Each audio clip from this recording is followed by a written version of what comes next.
Hello everyone and welcome to my kingdom. In today's video, I'm going to be giving you a tour of my fish room. It's been a very long time since I've done a tour of my fish room and I've set up like a lot of new tanks. So compared to my last tour, I would say almost nothing is the same. I've gotten rid of almost all the tanks I've had before and set up new ones or just did completely new scapes. So right now in total I have 10 filled tanks and I have an empty one right there that I need to work on. 2 of those 10 tanks are just temporary. They're just holding fish. I'm not getting any more new livestock until we move and I can get everything settled. I just don't want to get more fish just because it'd be pretty stressful to move them into an environment and then have to move them again. So I think I'll keep this one strictly to the fish tank. I'll just like pan over the plants, but I'm not going to go into descriptions of them. I'll take you around the fish room, just do a quick show of the tank and kind of explain what's going on with that tank. So with that said, let's get started.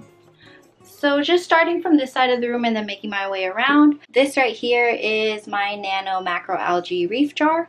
It's around 1.5 gallons. So in the jar itself, I have zoas at the top and mushrooms scattered throughout the bottom. The macroalgae I have is called Dragon's Breath and is both filtered and heated. In terms of livestock, I have blue-legged hermits. They're kind of scattered around. And I have Nassarius snails. I would honestly love to get more sexy shrimp in there. I sold them thinking I would take the jar down, but I honestly don't have the heart to take it down just because I feel like it's super cool. It's like an achievement to me to have a saltwater jar in the side and like having everything stable as well. So moving over to tank number 2. This is my ADA 60F. I did do a scape video on it a while ago, but it kind of just got overgrown and I'm just letting the tank do its thing now. So I have Dragonstone with this scape. I am pretty much just using it as a floater grow out. In here right now I have my Adansonii mint kind of doing its thing. The mosaic plant that I'm trying to grow out. Salvinia cucullata, which is the one right here. That one's Asian watergrass and Salvinia natans. This is the original version or the original form it came in, but the new growth is smaller. It's not in full sun, so it's not gonna grow to the maximum growth of what it can be. So this is how it grows with me and I'm perfectly okay with that. And there is no livestock in this one. And moving on to the UNS 45S. It is the most recent tank that I scaped. It's supposed to be a dinosaur themed tank. I have an alligator skull too, but I'm not even sure if they had like Jurassic alligators or anything. I set up this one just because it's been empty and I have more space for floaters too. I only currently have one piece of it, but this right here is supposed to be variegated water lettuce. So just a variety of stem plants and different crypts in this tank. In terms of when I move it, I'm not even sure what livestock I want to put in each tank just because I have a lot of ideas, but I keep going back and forth, and some of the fish I want are also hard to source. Like I was thinking dwarf chain loaches in this one and Corydora habrosus. Those are the pygmy cories. Salt and pepper pygmy, they only get about 1 inch long. This is going to be the most exciting part of my fish room. It's my organized mess corner.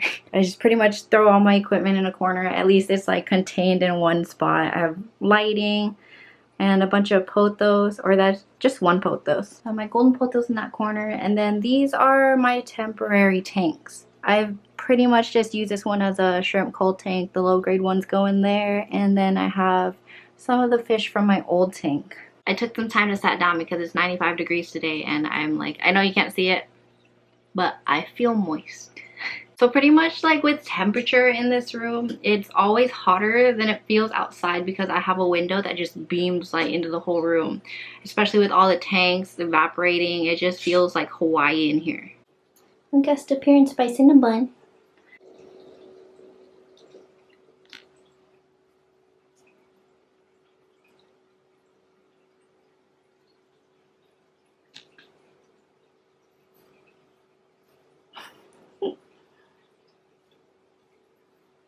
But besides that, moving on to the rest of the tour. There's 2 that you can see here, but I'll go over one at a time. So this is another recent one I set up. It is a UNS 25C. They're the 4-gallon cubes. I went with kind of a scape, and then I have frogbit growing in this one. Again, nothing living in it. I don't have much livestock right now. It's disappointing, but it's for the best. So that's pagoda stone in there and some micro swords. And then the 3-gallon bowls. So this one's supposed to be like a jungle theme. I have one Amano shrimp in there. In terms of floaters, I have dwarf water lettuce, the giant duckweed, and tiger stripe frogbit. So if you can see, they have like tiny little stripes. They're not very prominent. I think it's probably not enough light to show up super dark. I would assume it's a sun stress thing with the stripes. So there are those scapes on this shelf. And then moving on to these two. This one is a 1.5-gallon jar. I started it as a black water tank, but somehow it went completely clear. I am assuming the only thing that happened is that maybe the soil buffered out the tannins. Tannins don't evaporate, so I'm not 100% sure what happened. But it's kind of just doing its own thing, so looking pretty cool. And then this one right here is going to be my 6.8-gallon Caridina tank. I currently have blue bolts and shadow pandas in here. So in terms of plants, I have Christmas moss, pearlweed, and then in the front, Physidens nobilis. Get you guys a closer look so you can really see all the plants. It's always hard to kind of see in this tank with all the reflections. And then on the top, I have red root floaters and Salvinia minima.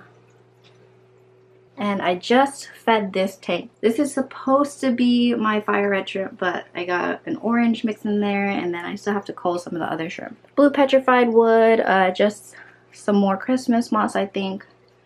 And in terms of floaters, I just have the giant duckweed in here.